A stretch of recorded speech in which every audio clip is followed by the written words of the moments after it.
Autobiography is one of the most important genres in both the underground and alternative comics movements. And, as you've probably noticed, it's the genre of the last two texts that we read for the class. So in today's video, we're going to take a little bit of time to unpack the history of the genre in the comics, as well as to unpack how the comics form complicates the autobiographical genre. So as with all narratives, comics which contained autobiographical elements were very common. And biographies were actually pretty popular in comics. But comics that were actually just autobiographies? Well, they didn't appear until well into the middle of the century. Firsts are always hard to pin down, but one of the first autobiographies that we can find is Shinji Nagashima's The Harsh Story of a Manga Artist, or Mangaka Zankoku Monogatari. That appeared in 1961, and it was Nagashima's story of what it was like to be a manga artist. And shortly after that, the floodgates begin to open. And it's no small part to the underground comics movement. The kind of watershed year for autobiographical comics is 1972. This is the year in which Justin Green's Binky Brown Meets the Holy Virgin Mary is published. It's when Trina Robbins founds Women's Comics Collective, which becomes an important place for women to share their work and stories. It's also the year that Keiji Nakazawa writes I Saw It, or Ore wa Mita. This becomes the sort of first draft of his more famous later work, Hadashi no Gen, or Barefoot Gen, which is the story of his experience living through the bombings of Hiroshima. And it's also Art Spiegelman's first attempt at Mouse in Funny Aminals, which we've talked about in the past two sessions. Another really important moment in autobiographical comics, especially in the United States, is in 1976, when Harvey Pekar begins American Splendor. Now, Harvey Pekar himself wasn't an artist, but he was a writer. He was just an everyday guy. He had average Joe jobs, but one of the things that he wanted to do was to, as Hatfield quotes in his article, make comics a literature that pushes people into their lives rather than helping people escape from them. While Pekar's work might not have been as popular as the superheroes or some of the big famous texts, it would be massively influential on generations of artists, and cement autobiography as one of the most important genres in both underground and alternative movements of comics. And autobiography remains important to this day. In the 1990s, alternative comic artists, especially in the US and Canada, embraced the autobiography and memoir as one of the most valuable ways to use the comics form as a way to express themselves.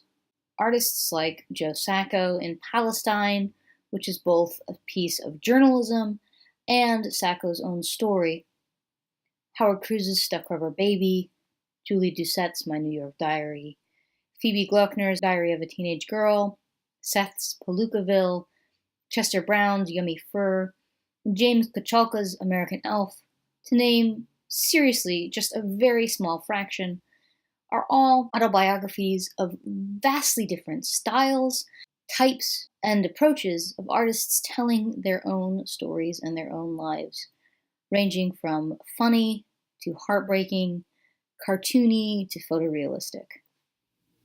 Now, this next section draws specifically from Charles Hatfield's essay, I Made That Whole Thing Up. Autobiography in comics is actually really carefully theorized, and there are a lot of really great articles, chapters, and even whole books written on it. So if it's something you're interested in, feel free to drop me a line, and I'll be happy to share some more information with you. Now, one of the basic things that Hatfield argues is that autobiography necessarily asserts a certain amount of truthfulness. Otherwise, it wouldn't be autobiography. It would just be a story, right? It really happened to me. But in autobiography, it's complicated by the nature of emotional honesty versus literal truth. Sometimes something can feel a way to us, but it might not be what really happened. And so an autobiographer is stranded between depicting this emotional honesty or this emotional truth and the literal truth of what happened. The act of cartooning, Hatfield argues, complicates this truthfulness in several interesting ways. To quote Hatfield, the prerequisite to such caricature, it would seem, is some form of alienation or estrangement through which the cartoonist autobiographer regards himself as other, as a distinct character to be seen as well as heard. In short, the cartoonist, in order to draw themselves at all, has to sort of separate him or herself from him or herself in order to draw themselves. You have to think of yourself as an other. However, in drawn self-portraits, emotional interpretation often exceeds and even sabotages literal description. The emotional honesty is often more important than if you really look like what you look like. So in short, Hatfield argues, drawing how I look from the outside and bringing that in and trying to draw out how I feel inside, well, they blur together. Thus, though seemingly objective, he argues, the outward image of the cartoon in fact mirrors an internalized abstract self-concept, a self-consciousness prerequisite to personal narrative. We can't tell our own stories unless we think a little bit about who we are and what our place is in them. And the cartoon requires that not only do we think about that, but we think about it enough to draw ourselves, to literalize it.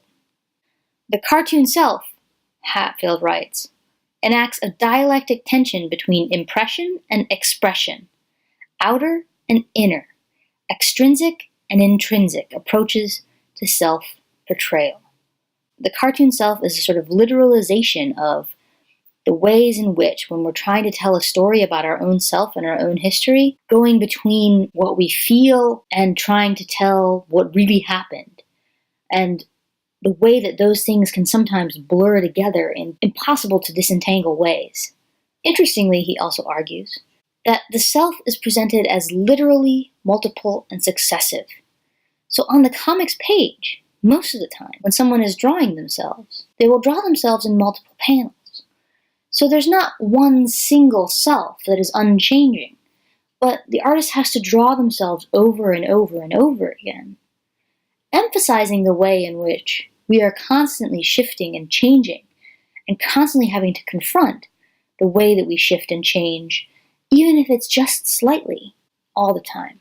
Now, one of the more confusing concepts that Hatfield brings up, mostly just because the words are similar, I think, not because the concepts themselves are confusing, is this notion about the distinction between fictive and fictitious. So when Hatfield talks about these, he's drawing on another critic named Merle Brown. Now, Merle Brown says that a story can be fictive or fictitious. Now, a story that is fictive is still truthful.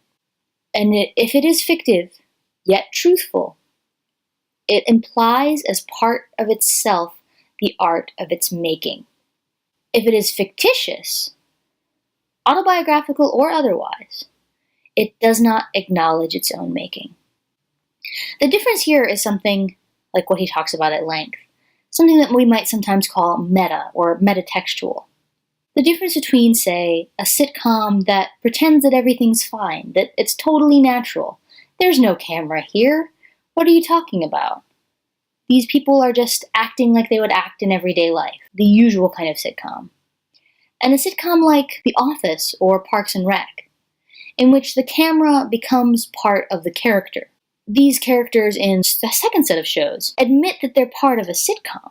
Now, neither The Office and Parks and Rec or another sitcom like The Big Bang Theory are true, but there's a certain truthfulness to The Office or Parks and Rec, at least Merle Brown would argue, because it implies its own making as a part of itself, whereas the other tries to trick you into thinking everything's natural.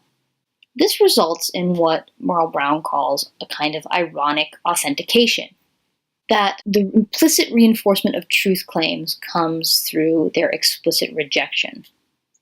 A text makes a show of honesty by denying the possibility of being honest.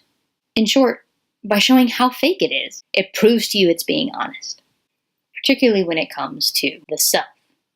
By showing how impossible it is to get to the truthful nature of the self, those artists are revealing the truthiness, to use Colbert's term, of themselves. Now, what Hatfield sort of ultimately comes on is that comics are particularly good at showing this complex nature of selfhood.